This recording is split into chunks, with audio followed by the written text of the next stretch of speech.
Just like you might not understand why somebody else is doing what they're doing, maybe it's not for you. The content is not for you. The journey is not for you. Even this podcast, I have so many people who dislike me and who dislike this podcast, but the people who resonate and who change their lives and who transform, it's worth it. And if it wasn't, we wouldn't be here. Next Level Nation, welcome back to another very special, as always, episode of Next Level University, where we teach you how to level up your life, your love, your health, and your wealth. We hope you enjoyed our latest episode, number 1241, What to Do When You're Feeling Stuck. Today, for episode number 1242, a simple reframe to help with judgment. So again, one of the pieces of advice people often give when it comes to judgment is, hey, just don't care about it. Don't care what people think. It's not that big of a deal. I don't necessarily think that is realistic for most of us, so we wanted to do a different spin on judgment today. I was watching a show, Alan. One of my favorite shows is New Girl. I don't know if you ever heard of New Girl, but there's many funny actors and actresses in that show. And we're later in these seasons where Megan Fox is actually on the show, and she is dating one of the main characters, and he is a novelist. He's very aloof as a character. He's just like all over the place. He's very funny, but he's not the most hyper-conscious human in the world. But he's a really, really, really good writer. And there's like 5 other people in the loft where they live, and they all love this book. They're like, this is the best book ever written. And his girlfriend is afraid to read the book because she doesn't know she's going to like it. And he is afraid for her to read the book because he doesn't know she's going to like it. And I was thinking about how interesting that is, because it could be the same thing where like Taryn might listen to an episode and Taryn could come back and say, hey, I didn't really like that episode. I didn't like the topic you chose, or I didn't like the story you used, or whatever it may be. And this is my thought. I will be far more hurt if the episode was for her than if the episode isn't for her. So all I mean by that is, in that TV show example, yeah, he is afraid of judgment. One of the big reasons he is afraid of her judging his book is because he cares about her so much. But what if he didn't write the book for her? What if she's not the end user in mind? So another story, and I said I was going to say this. When we started this podcast, to this day, actually, not even when we started this podcast, my grandmother, Mima, shout out to Mima. I don't think she listens anymore because there's just so much stuff, but she was the person who would listen to every episode. She reshares everything I post. I am very appreciative of that. But also on the other end, if she ever reached out, and she did at times, she said, like, I don't understand why you're talking about some of the stuff you're talking about. I appreciate you, Mima, but it's not for you. You shouldn't understand. It's not for you. The content is not created for you. You're not our demographic. What that has allowed me to do is it kind of allows me a more, I won't say easy, maybe a more realistic way to navigate judgment. Last story on this. I forgot about this one. I remember this was right after I got my sleeve. So if you've never seen me, I have a tattoo sleeve on my left arm that goes from my chest all the way down to basically my hand. And I went over and saw a family friend. And she saw it for the first time. And she said, I can't believe you put that on your body and wrecked your body. And she wasn't being negative, but like she was just very taken back by the fact that I had such a large tattoo. And I think a lot of people would have felt judged. But in my mind, it's like, it's not for you.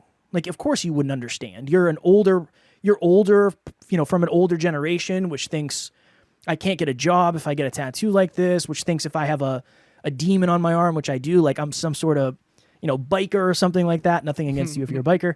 But that was my thought in my head, is it's not for you. You're not supposed to get it. You're not supposed to like it. It's not necessarily for you. I understand why you would judge that. So I thought it would be an interesting episode because I think that's one of the things. It's almost like, yeah, it's so hard because my family doesn't really understand what I'm doing. It's like, well, should they? I don't know. Should they understand what you're doing? I mean, maybe it's not for them. Just like you might not understand why somebody else is doing what they're doing, maybe it's not for you. the content is not for you, the journey is not for you, the outcome is not for you, the approach is not for you, the lifestyle is not for you. That has helped me tremendously when it comes to judgment, because, and this is where it gets hard, if you reached out to me and said, hey, I've listened to 500 episodes and you're the worst and now I hate you, like, that would hurt me, because this is for you. But if it's not for you, it doesn't hurt as bad. That's my theory in this episode. It's very logical. I appreciate that. I'm a logical person, I think. I'd say that's a fair assessment. I think that a lot of times with judgment, though, it's not logical. Yeah. And that doesn't mean it shouldn't be. So a couple things. One is, and this is a good example of this, I think. So one of the team members told me, oh my God, by the way, Titanic's going back to theaters in 3D. And I was like, immediately I Googled it. Boom, boom, boom. When? February 9th. I think which is Thursday, I believe. Yeah, this Thursday. And it's staying in theaters. I don't know how long, but I'll have to keep an eye closely on your calendar to see what shifts on the 9th. On the 9th. Dude, X Plus, Cinema Deluxe, all the snacks. I love snacks. It's going to be the best. So here's my point about Titanic, other than the fact that it's going back to theaters, by the way. Great movie. Some people hate that movie, which is interesting because it's such an incredible movie. And so I think the point that I'm trying to make with that is that no matter what you do, there's going to be some people that don't like it based on their belief system. So, for example, you start a podcast that's, I don't know, about your passion, and your passion is art. And the people who don't like art are not going to like your podcast. And they might think that's a dumb idea to start an art podcast. And so I think that from a completely rational perspective, it makes sense why not everyone resonates with what you're doing. I don't think it's possible to have 100% of the population resonate with what you're doing. Although I do think that virtue is virtue, and that most people will, at least on the soul level, be drawn to virtue. That's a whole nother conversation. But the problem, Kev, is it's not logical. It's, people, and here's the other thing that sucks. I used to say this all the time. I don't care what people think. And I think that was true to some extent, but certainly not the way I was saying it. And by the way, no one doesn't care what anyone thinks, because even just from a biological perspective, if you want better jobs or better resources, or you do have to care what your boss thinks or whatever. Just to survive in this world, you have to care what other people think, at least to some extent, right? But then I used to say, okay, I don't care what people think. What I do care is what people I care about think. Here's the problem. The people I cared about thought a lot of what I was doing or not doing was dumb or not what they believed I should do, particularly the entrepreneurial journey and that kind of thing. And I'll give you a small example. I'm sitting around a campfire, and one of our mutual friends, actually, Matt, was there, and I had just started lifting. So I got jumped at the Providence Place Mall. I've told that story before, but basically I ran away. My best friend at the time got beaten up, and had this person had a knife or any sort of weapon, we would have been badly injured or killed. Genuinely, it was pretty bad, honestly. So I ran away thinking he was going to run too, because I thought this person thought I was in a gang or whatever, but ended up being a schizophrenic who didn't take his medication. But after that, I started lifting because I decided I want to get stronger, I want to get fit, and if that ever happens again, I'm going to be strong enough to do something about it, to defend myself. And so I started lifting, and I gained 60 pounds in 6 months. A lot of it was fat, but a good amount of it was muscle too. And I was at a fire with some of my old friends, and Matt was there. And one of my friends that I grew up with basically was making fun of me, saying, like, your arms are too big. And Matt was like, what? You think his arms are too big? There's no such thing, right? And Matt's a really jacked guy. But the point that I'm trying to make here is that no matter what you do, everyone's going to have an opinion about it.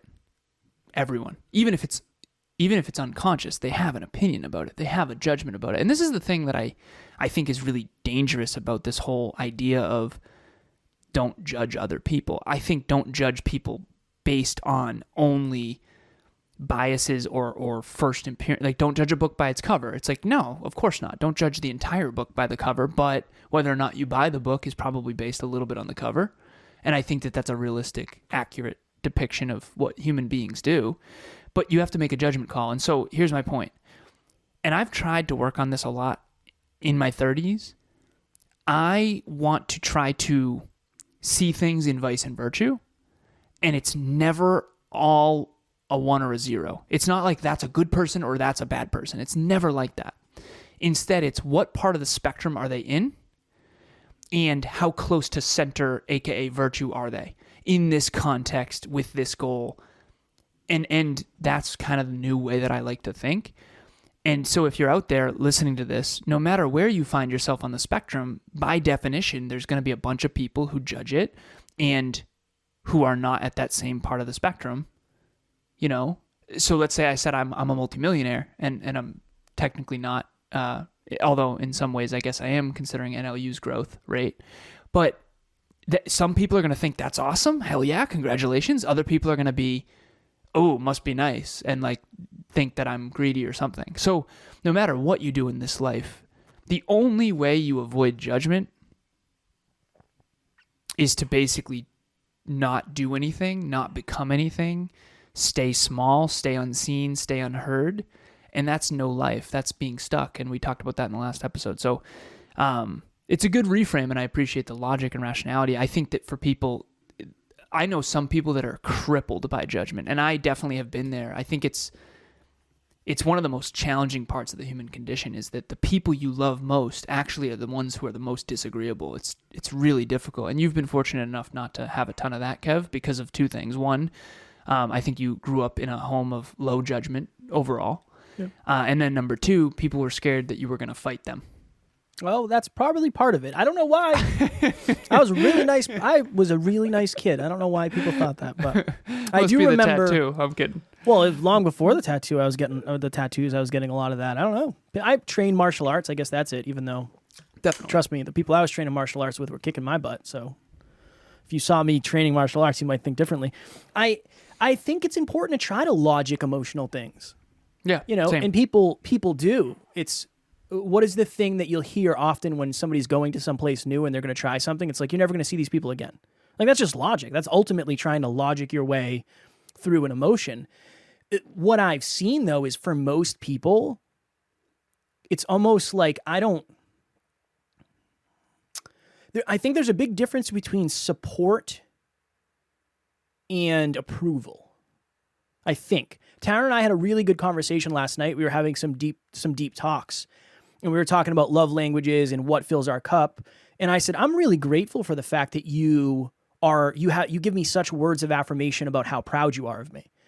And I said, but I don't think that's as important to me as it might be to you. I'm grateful, but if those went away, I don't think it would have a drastic effect on me, because I'm proud of what I'm doing. And that's really, you could tell me you're proud of me all you want, but if I'm not proud of what I'm doing, then that almost doesn't matter. And she asked me an interesting question. She said, if I wasn't proud of you, would it affect you? And I was like, interesting. I said, I think it depends on why you weren't proud of me. Is it a character thing? So that's another interesting thing, is like, you know, when it comes to something like that, you can't really logic your way out of it, because logically I do want you to be proud of me, but I can't necessarily let things hinge on that. And I think that's the other thing too, is we have a client at Next Level Podcast Solutions. He's very wise. He's been in a leadership role, and he's been a leader for a long time, and he's an expert on leadership. And one of the things he said behind the scenes with me is, he said, Kev, nobody's ever right. They can say you're the best in the world, or they can say you're the worst in the world. They're never right. And the frame I like to have with that is, when people say I'm amazing, quote unquote, I try to let that affect me as little as when they say I'm not amazing, because I appreciate that. But for me, it's like, I have to feel what I feel about myself, and I think that has to be the truth. So I'll throw that in there too. But again, that's very logical. I think it's going to be quite a coincidence if what you create. Oh, let's do this. Other than Alan, my best friend Matt, I don't think he's listened to any of the show. I don't care. It's not for him. It's not for him. He should be listening to things that are going to help him in his, and I mean, there's definitely things he could take from this for sure. Yeah, huge Jeffing. Matt, if you are listening, keep listening, man. This is good for you. But for me, it's not, I don't take it personally because it's not, that's not why I started this. I understand. It's all good. You mentioned something powerful in that, which is... As I do. Often. Well, you are the man. No, I'm joking. Just meeting the people that there are to meet at Next Level Live made it worth it all on its own. Everybody there is incredibly supportive. Everybody there is not just strong, but also vulnerable and open, and also humble about how they're doing and where they're at in life, as well as where they've come from. So at any point, you don't feel intimidated or like you're lacking or like you're not as good as anybody else, because everybody has been at some point where you are, and everybody just wants to see each other thrive and do the best that they can. So you mentioned something along the lines of, okay, so for anyone who hasn't taken statistics, there's a bell curve, which is a normal distribution of 100 people in a room. Oh, yeah. You give one speech, some of the people are going to love it, some of the people are going to dislike it, no matter what. Now, can you be so good that you capture 70% and I only capture 3 or whatever? Yes. But at the end of the day, you're always going to have a polarizing effect. Some people will dislike it and disagree with it. Some people will resonate deeply. And again, I do think the closer you are to virtue, the more people will like it. But the people who maybe are living in a less virtuous place will dislike you and it. But what you said there was powerful, Kev. In other words, I need what I think to be the truth. I think at a deeper level than that, what you think is not necessarily the truth. What the audience thinks isn't necessarily the truth. These are all perspectives. And I think the whole truth is the 360-degree view, basically taking an aggregate of everyone's perspective and then finding the quote-unquote truth in that. But at a deeper level that I think is more important to take out of all of that analysis is your truth is not the truth, and it's important to know that, but that is the truth that should guide you. In other words, make sure that all the things you do and don't do are at least the result of your own conclusion, because that's you taking responsibility for it. So when Kevin got his tattoo sleeve, for example, that was his choice, and therefore that's what he felt called to.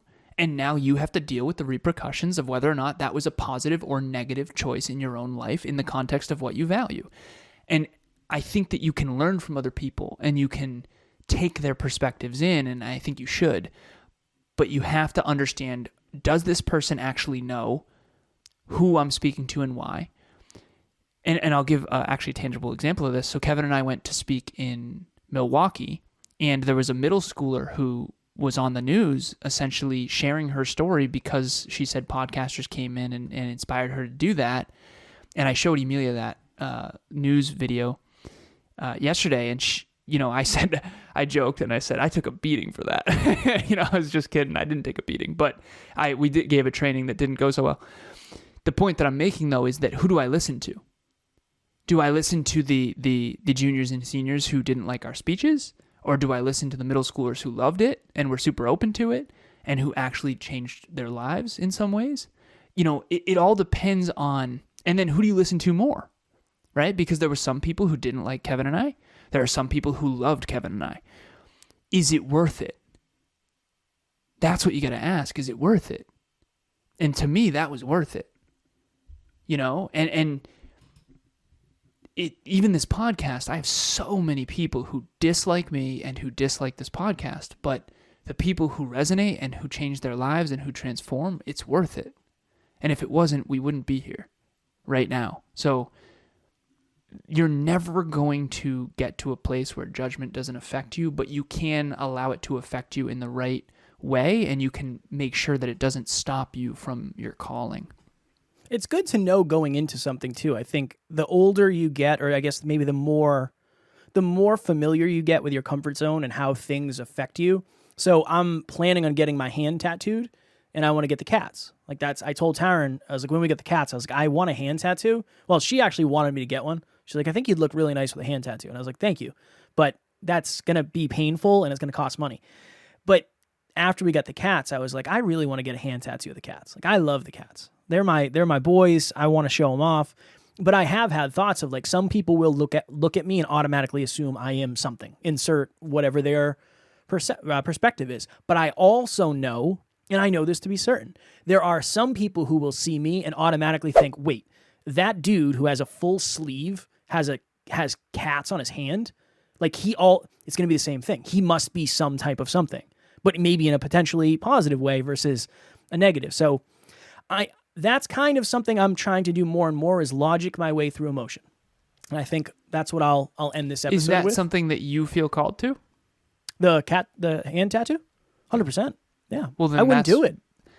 I wouldn't do it if I didn't. That's the part that I want to encourage our listeners to allow to guide them. And this can be tricky because sometimes there's a part of Kev that like, well, Taryn's going to like it. That's guiding you. Yeah. And then you're also called to it. And would you not do it if everyone was going to suddenly hate you, quote unquote? Would you not do it? That's the question.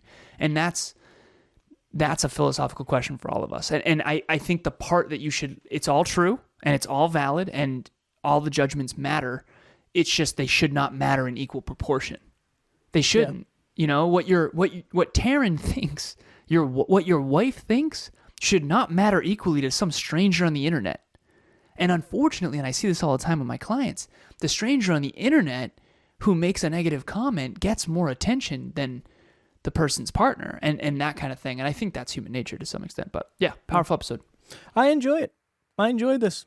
I think this was a very hyper-conscious one. I love the ones that are from like series episodes or something. I think these are always interesting episodes because you can kind of see it happen in not real life, but on TV. And it's interesting because you can kind of sit behind the perspective and say, okay, what is that character experiencing? So I'm always happy we get to, excuse me?